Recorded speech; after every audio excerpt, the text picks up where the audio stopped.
देखो माँ, बारात जा रही है। अरे तो इसमें कौन सी नई बात है, बारात तो यहाँ से आती जाती रहती है। काश माँ मेरी भी शादी हो पाती। अरे तू फिक्र मत कर बेटी, मैं तेरी शादी एक इंसान से करा दूंगी। लेकिन ये कैसे हो सकता है माँ, मैं तो एक चुड़ैल हूँ। अरे इसका भी इलाज है मेरे पास। कल ही हम नदी के किनारे वाले जादूगर के पास चलेंगे, वो अपनी शक्ति से हम दोनों को इंसान बना देगा। और ठीक ऐसा ही होता है। जादूगर उन दोनों माँ बेटी को चुड़ैल से इंसान के रूप में बदल देता है।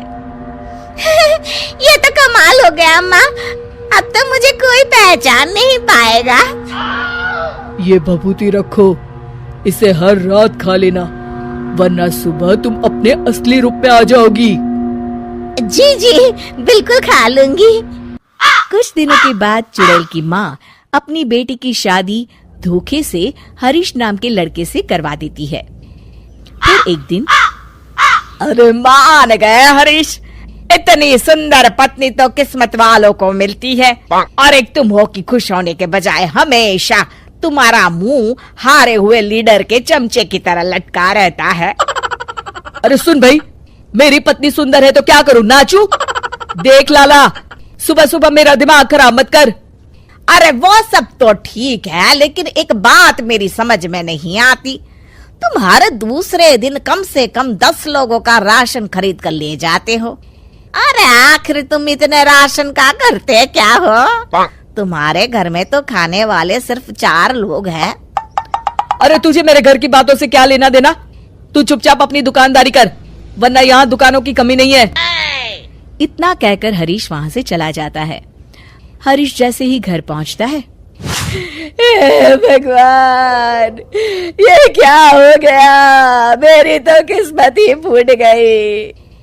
अरे क्या सोचकर मैंने अपने बेटे की शादी करवाई थी, अरे क्या हो गया, मेरी बहू तो एक नंबर की चांडाल निकली, मुझे मेरे ही घर की नौकरानी बना दी।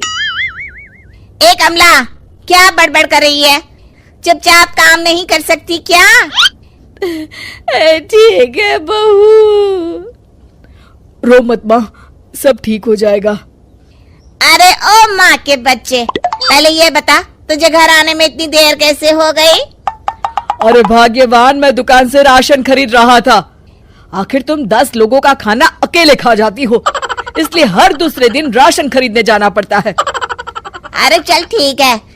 ए कमला, फटाफट मेरे लिए खाना बना, बड़ी जोरों की भूख लगी है। मैं अपने कमरे में जा रही हूँ।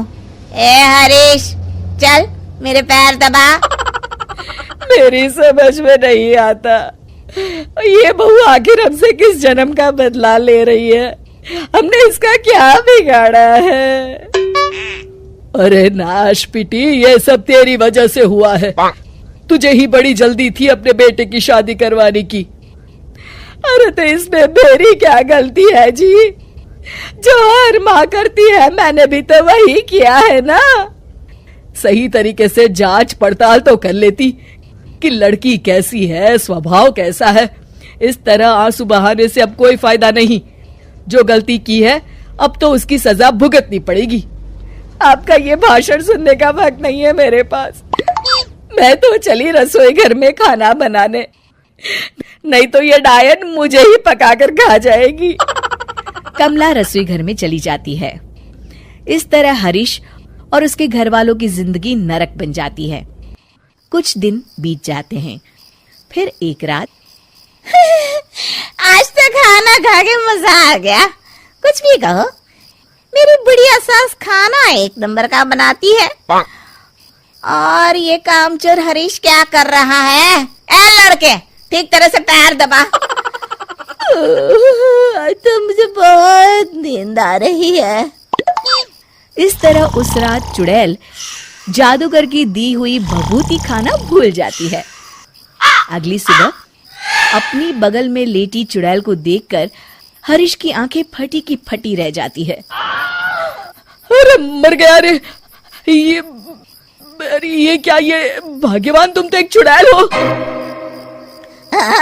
तूने सही कहा हरीश, चुड़ैल हूँ मैं, चुड़ैल। अरे मर गया, अरे कोई बचाओ मुझे। इतना कहकर हरीश घर से बाहर की तरफ भागता है। तभी उसके पड़ोसी भी जाग जाते हैं और सब देखते हैं कि हरीश के पीछे एक चुड़ैल पड़ी है। गौर से देखने पर पता चलता है कि ये तो उसकी पत्नी ही है। सारे गांव वाले मिलकर उस चुड़ैल को मारते मारते एक कुएं की तरफ ले जाते हैं। चुड़ैल गांव वालों से डरती, रोती, बिलखती उस कुएं तक पहुंच जाती है और अनजाने में ही कुएं के अंदर गिर जाती है। गांव वाले फौरन कुएं में कुछ कचरा और डंडिया डालकर उसे भर देते हैं और इस तरह हरीश का अपनी पत्नी यानी कि चुड़ैल से पीछा छूटता है और हरीश और उसके घर वाले चैन की सांस लेते हैं।